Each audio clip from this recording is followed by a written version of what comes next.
नमो ब्रह्मण्य देवाय गो ब्रह्मण्यताय जय जगतताय कृष्णाय गोविंदाय नमो नमः। मैं पंडित प्रदीप मिश्रा कानपुर वाले आज भी लगातार न्यूज चैनलों पर और तमाम सोशल मीडिया के माध्यम से एक सूचना मिली। हम तो कथा कर रहे थे श्रीमद् भागवत जी की जालौन जिला में। अभी भी सोशल मीडिया के माध्यम से जानकारी मिली, न्यूज चैनलों के माध्यम से जानकारी मिली कि कुरुक्षेत्र हरियाणा में एक विशाल यज्ञ का आयोजन चल रहा था, जिसमें कोई बाबा, कोई साधु है या कोई आयोजक मंडल है। उन आयोजक मंडल के द्वारा ब्राह्मणों के साथ बड़ी अभद्रता की गई है, जिसमें गोलीकांड भी हुआ है।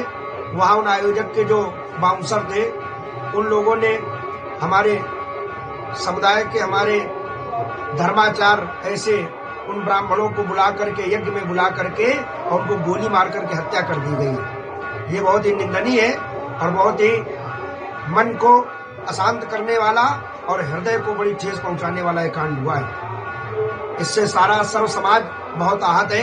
ये मैं उन लोगों के लिए कहना चाहता हूं जो आयोजन कराते हैं, या तो आप में क्षमता नहीं है तो इतना बड़ा आयोजन मत कराइए, और इतना बड़ा अगर आयोजन करा रहे तो उसमें समुचित व्यवस्थाएं रखिए।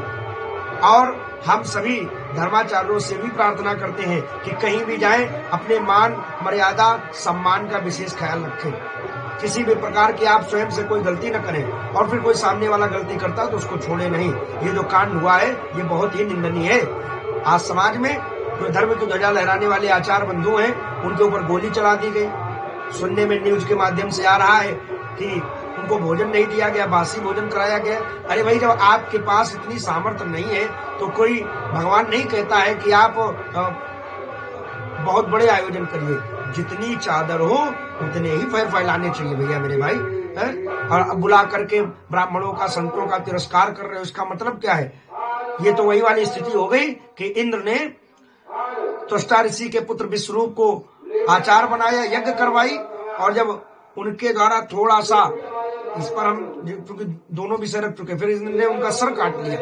ये मतलब क्या है? तो हम चाहेंगे धर्माचार्यों से भी अगर आप में कोई गलती तो उसमें सुधार करिए, और अगर ऐसे आयोजक मंडल के द्वारा इस तरीके का कृत्य किया जा रहा है, बहुत ही निंदनीय है। मैं शासन प्रशासन से निवेदन करता हूं आपके द्वारा निष्पक्ष जांच होकर के और उन दोषियों को कड़ी से कड़ी सजा दी जाए, और जो हमारे ऐसे धर्माचार जो मृतक हो गए हैं या जिनकी भी श्वासें चल रही, उनके लिए समुचित इलाज, और जो मृतक हो गए हैं उनके परिवार को यथाउचित और व्यवस्थित आपको व्यवस्थाएं करनी चाहिए, और उनको, उनके परिवार वालों को मुआवजा देना चाहिए। मैं आपसे शासन प्रशासन से हाथ जोड़ के निवेदन करता हूं, और पुनः उन आयोजकों के लिए धिक्कारता हूं कि आप ये यज्ञ कोई सात्विक यज्ञ नहीं रही, ये तामसी यज्ञ है। ये बहुत बड़ा जघन्य पाप तुम लोगों ने किया है। बुला करके ब्रह्म हत्या, आचार हत्या, गुरु हत्या, ऋषि हत्या का पाप आप लोगों ने मोल ले लिया है। इससे आपका कभी कल्याण नहीं होगा, बल्कि ये 7 धाराओं से निकल जाएगा, ये मैं कह रहा हूँ। और पुनः मैं सबसे चाहता हूँ कि आचार्यों से भी कहूंगा, आप भी वहीं जाइए जहां आपका मान सम्मान, जहां मान मिले ना वहां जाना नहीं, याद रखिएगा। और हमेशा सम्मान के साथ कोई समझौता नहीं, और स्वयं से कोई ऐसे आचरण मत करिए जिससे कि समाज भी आपको किसी प्रकार से बंधक बना सके, है ना। और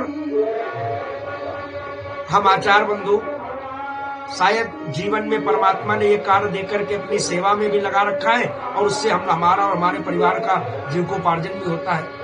तो हमारे आचार बंधु देश प्रदेश तक सब जगह जाते रहते हैं, हम भी जाते रहते हैं। लेकिन अगर बुला करके उनके साथ ऐसा गलत कार्य आप कर रहे हैं तो इतना बड़ा आयोजन मत कराइए, छोटा सा कराइए। और हम तो कहते हैं ऐसी जिनकी भावनाएं हो, जो ऐसा भाव रखते हो कि यज्ञ करा करके हम समाज को सही दिशा देनी चाहिए, और आप गलत दिशा की ओर ले जा रहे हैं। मैं बहुत बहुत इस घटना की निंदा करता हूं, और समाज से ये प्रार्थना करता हूं, सरकार से प्रार्थना करता हूं, शासन प्रशासन से मांग उठाता हूं कि आप यथाउचित न्याय की व्यवस्था करिए। जय श्री राम।